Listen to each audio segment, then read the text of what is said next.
আপনারা জেনে রাখুন, আমি টুইট করেছি সকালবেলা, শাহজাহানকে কাল রাত্রি 12টার সময় এর মধ্যে 2GB থেকে কথা বলে নিয়ে আসা হয়েছে, ফলতাতে রাখা হয়েছে। এখন তিনি ফলতাতে আছে, সিদ্ধান্ত চলছে যে এখানেই অ্যারেস্ট দেখানো হবে, উডবান ওয়ার্ডে পাঠানো হবে না অন্য রাজ্য থেকে ধরে আনা হবে, উড়িষ্যা বা ঝাড়খণ্ড থেকে। বলা হবে বাইরে পালিয়ে গেছিল চ্যাম্পিয়ন রাজীব কুমার, তার কসরত দেখিয়ে ধরে নিয়ে এলেন।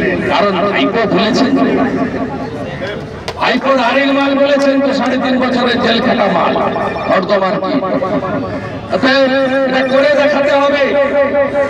কিন্তু তার আগেই পর্দা ফাঁস হয়ে গেছে।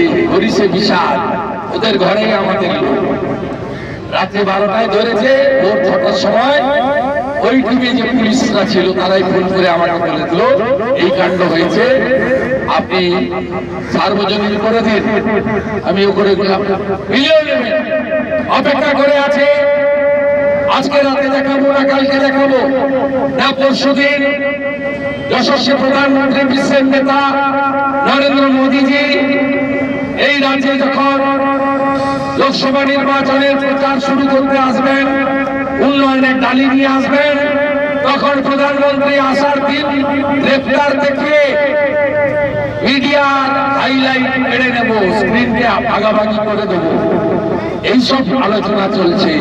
মমতা ব্যানার্জি এই সমস্ত আলোচনা করছে। এখন সুব্রত বক্সি নয়, রাজীব কুমার হলেন এই রাজ্যের তৃণমূল কংগ্রেসের সভাপতি। এই রাজীব কুমারকে শাহজাহান যেমন লুকিয়েছিল, ঠিক একইভাবে রাজীব কুমারও লুকিয়েছিলেন। তাই রাজীব কুমারের লুকিয়ে থাকার অভিজ্ঞতা শাহজাহানকে শেয়ার করে এই কাজগুলো চলছে।